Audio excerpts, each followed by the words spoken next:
Selanjutnya saya persilakan kepada Dr. Eko Surya Lesmana untuk menyampaikan sambutan singkatnya. Alhamdulillahirrahmanirrahim. Pertama, saya mengucapkan puji syukur kehadirat Allah Subhanahu wa Ta'ala. Tidak dapat saya katakan bagaimana perasaan saya pada hari ini. 9 tahun bukan waktu yang sebentar. Saya kira ini menjadi suatu hal yang penting dalam hidup saya. Saya ucapkan terima kasih sekali lagi pertama kepada ayahanda dan ibunda, keluarga yang mendukung saya, istri saya Ayu Spasari, yang tidak lelah sampai hari ini pun masih membantu, dan dia tidak pernah juga beliau itu mengatakan, oh jangan kuliah gitu. Kalau saya nggak belajar, beliau biasanya itu cerewet sama saya, kenapa kamu belum belajar? Nah, Bapak Ibu kopromotor dan Bapak Ibu tim penguji, yang tidak bisa saya sebutkan satu persatu. Wabil khusus saya kepada guru besar saya, Bapak Profesor Adi Zakaria Afif, yang hari ini juga sudah pensiun ya Bapak. Bapak mungkin salah satu guru besar yang melahirkan dokter-dokter terbaik di BPKH. Karena selain saya berikan informasi bahwa salah satunya adalah Ketua Dewan Pengawas kita yang lama, Bapak Islam Fauzi, yang juga merupakan murid beliau, dan juga Bapak Aziz Fajar Al-Wibowo, yang merupakan Kepala Bidang Perencanaan Strategis di BPKH. Wabil khusus juga saya sampaikan terima kasih kepada Bapak Ibu pimpinan BPKH yang sebagian sebenarnya lagi cuti hari ini, tetapi hari ini datang Bapak Denny Suardini, Bapak Heru, Bapak Arif Mupreni, Bapak Rojikin, Bapak Mulyadi, dan Gurunda Bapak Acep Yana Jaya Prawira hari ini telah hadir. Lalu, oh ya, Prof. Arif. mohon maaf Bapak, saya tidak melihat Bapak. Terima kasih banyak Bapak Fadlul yang hari ini sudah datang. Beliau merupakan senior saya juga, dan kemudian merupakan pimpinan kepala BPKH. Beliau juga hari ini lagi cuti, namun hari ini menyempatkan hadir. Saya terima kasih banyak kepala salah satu anggota BP kami, yaitu Ibu Sulisnawati, yang juga merupakan anggota BP bidang SDM. Jadi keberadaan beliau hari ini juga memberikan semangat bagi kita, karena kita semua adalah insan BPKH. Nah, Bapak Ibu yang saya hormati, hadirin yang hadir sekalian pada hari ini, mungkin saya bisa sampaikan terima kasih juga kepada rekan-rekan seangkatan ya. Tahun 2016 hari ini hadir kepala kelas kami dari tahun 2016, Bapak Dr. Muhammad Zulkifli. Beliau sudah mengawal setiap anggota 2016, mulai dari yang pertama sampai sidang yang terakhir. Rekan-rekan semua yang ada di BPKH di sebelah sana ya, tentunya ini merupakan suatu kebahagiaan besar bagi saya hadir, rekan-rekan sekalian, memberikan suatu semangat dan dukungan moral kepada saya. Nah, sebagaimana disampaikan oleh jurusan ya, bahwa saya juga diberikan kesempatan untuk menyampaikan apa pelajaran penting yang saya dapatkan dalam 9 tahun terakhir ini. Bapak Ibu hadirin berkenan ya mendengarkan saya sekitar 10 menit saja. Cerita yang sudah saya susun, mudah-mudahan menjadi pelajaran bagi kita semua. Saya anggap semuanya setuju ya. Saya memulai dengan sebuah penggalan kutipan. Jadilah mata air jernih yang memberikan kehidupan pada sekitarmu, dan jangan pernah lupa bahwa mata air selalu muncul di tanah yang bergolak. Nah, ini betul Bapak Ibu, ini beberapa sudah mengangguk, sudah tahu ya, bahwa ini adalah kutipan dari Bapak Profesor Dr. Baharudin Yusuf Habibie, Presiden Republik Indonesia. Saya sampaikan sedikit. Bapak Habibie ini memimpin IPTN selama 2 dekade sebagai direktur utama dan meletakkan dasar pokok bagi Indonesia untuk merancang dan memproduksi pesawat sendiri. Di bawah komando Bapak Habibie, IPTN tidak mulai dengan muluk-muluk. Mereka merakit helikopter dan pesawat kecil lisensi asing sebagai sarana transfer teknologi. Pelan namun pasti, IPTN meningkatkan kemampuan dari sekedar merakit menjadi mendesain bersama, seperti pesawat angkut CN235 hasil kolaborasi dengan Spanyol.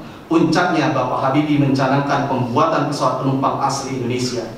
Visi besarnya terangkum dalam sebuah kalimat yang kerap ia gaungkan, yaitu Indonesia harus lepas landas menjadi bangsa industri berbasis teknologi tinggi sejajar dengan negara maju. Impian dan visi Bapak Habibie kemudian menjadi nyata dalam proyek ambisius bersama N250 Gatot Kaca, yaitu sebuah pesawat turboprop komputer berkapasitas 50-70 penumpang yang diciptakan olehnya dengan penuh dedikasi. Pesawat diberi kode N sebagai singkatan Nusantara, mencerminkan kebanggaan akan jati diri bangsa Indonesia.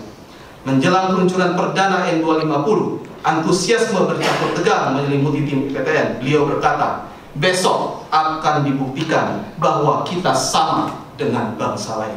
Kata Bapak Habibie dengan penuh harap pada malam sebelum uji terbang perdana, meneguhkan keyakinan bahwa bangsanya mampu sejajar di kancah teknologi dunia. Tanggal 10 Agustus 1995, di Bandar Udara Hussein Sastranegara Bandung, pesawat N250 Gatotkaca meluncur dari hanggar diiringi sorak bangga ratusan insinyur yang telah bekerja siang dan malam. Presiden Soeharto beserta Ibu Tin turut hadir menyaksikan momen bersejarah itu, didampingi Wakil Presiden Bapak Tri Sutrisno. Tepat pukul 9 WIB, baling-baling kembar Gatotkaca berputar keras. Pesawat itu mengaum di landasan, mengangkat hidung lalu lepas landas mulus menembus angkasa. Indonesia resmi menerbangkan pesawat pertama hasil rencangan putra-putri bangsanya sendiri. Melihat burung besi karya anak negeri mengudara stabil, konon Presiden Soeharto menitikkan air mata. Keberhasilan penerbangan perdana N250 pada 10 Agustus 1995 dijadikan tonggak sejarah sebagai Hari Kebangkitan Teknologi Nasional. Itu bertepatan 1 bulan lagi dari sekarang. Sekarang tanggal 10 Juli tahun 2020. Hadang badai realitas, sebagaimana kutipan beliau di atas, mata air selalu muncul di tanah yang bergolak. Kisah inovasi yang dilakukan oleh Bapak Habibie bukan tanpa tantangan dalam perjuangannya. Di mancanegara, beliau harus menembus batas stereotip dan birokrasi perusahaan asing. Sebagai insinyur muda dari negara berkembang, Bapak Habibie dipandang sebelah mata di Jerman. Namun kegigihan dan kecerdasannya, ia justru diakui dan diberi posisi strategis di NBB, sebuah perusahaan ternama yang bergerak di industri kedirgantaraan Jerman Barat. Lalu ketika kembali ke Indonesia, tantangan lain menanti, yaitu birokrasi domestik yang tidak selalu sejalan dengan visinya. Ketika itu jelas bahwa beliau butuh dukungan politik kuat untuk membangun industri berteknologi tinggi mulai dari nol. Beruntung ketika itu Bapak Presiden Soeharto memberikan dukungan penuh kepada Bapak Habibie. Tetapi di balik itu tetap saja ada suara sumbang di kalangan birokrat yang skeptis terhadap proyek mercusuar semacam IPTN. Bapak Habibie sampai harus meyakinkan banyak pihak bahwa investasi besar di industri penerbangan akan berbuah kemajuan bangsa dalam jangka panjang, meski hasilnya tidaklah instan. Krisis ekonomi Asia tahun 1997-1998 menjadi titik balik tragis bagi mimpi Bapak Habibie dan bangsa Indonesia. Indonesia ketika itu terpuruk akibat dilanda krisis moneter, dan pemerintahan Bapak Soeharto yang dikenal sebagai rezim Orde Baru terpaksa meminta bantuan International Monetary Fund, salah satu syarat pahit dari paket bailout IMF pada awal tahun 1998, yaitu penghentian proyek N250 Gatotkaca. Industri pesawat IPTN yang dibangun dengan susah payah dianggap beban keuangan negara dan harus diselamatkan dengan cara dibekukan. Keputusan ini ibarat petir di siang bolong bagi Bapak Habibie dan membuat syok banyak pihak, terutama bagi para ilmuwan dan insinyur terbaik bangsa yang bekerja pagi, siang, dan malam untuk membangun teknologi kedirgantaraan. Dalam sekejap, IPTN kehilangan dukungan anggaran dan harus memangkas jumlah karyawan dari sekitar 16.000 menjadi hanya 3.600 orang. Hanggar produksi yang tadinya sibuk mendadak sunyi. Prototipe kedua N250 yang hampir selesai terpaksa disimpan, terparkir manis di dalam hanggar, dan para insinyur dan ilmuwan terbaik bangsa tercerai-berai mencari pekerjaan lain. Bagi Bapak Habibie, ini adalah pukulan yang amat telak secara pribadi maupun profesional. Di penghujung tahun 1998, Bapak B.J. Habibie memimpin Indonesia sebagai presiden transisi pasca jatuhnya Bapak Soeharto. Namun masa jabatannya singkat, disibukkan oleh agenda reformasi politik dan pemulihan ekonomi, sehingga mimpi industri penerbangan nasional kian berada di ujung tanduk. Setelah tidak lagi menjabat, Bapak Habibie menyaksikan bagaimana anak kandungnya, yaitu pesawat Gatotkaca, teronggok penuh debu di hanggar PT DI Bandung selama bertahun-tahun. Dalam film biopik Habibie dan Ainun tahun 2012 tergambar sebuah adegan yang menyentuh. Bapak Habibie yang diperankan oleh aktor Reza Rahadian mengusap sayur debu di badan pesawat N250 sembari berbisik, "Dengan pesawat ini, buatan mereka sendiri, seluruh pulau di Indonesia bisa terhubung. mereka bisa mandiri, tapi ternyata bangsa ini tidak mau. Ucapan tersebut merefleksikan bagaimana kekecewaan Bapak Habibie disebabkan bangsanya seolah enggan melanjutkan mimpi yang sudah di depan mata. Meskipun adegan itu hanya sebuah adegan di saluran Netflix yang bisa disaksikan saat ini, namun di sini dapatkan pelajaran bahwa Bapak Habibie telah menunjukkan dengan ilmu pengetahuan, kerja keras, cinta tanah air, dan ketakwaan kepada Tuhan Yang Maha Esa, maka langit bukanlah batas bagi bangsa Indonesia. Bapak dan Ibu sekalian, benar bahwa ada perbedaan kasus disebabkan inovasi yang dilakukan oleh Bapak Habibie adalah di industri dirgantara, sedangkan tulisan pada disertasi ini berfokus di industri keuangan yang highly regulated.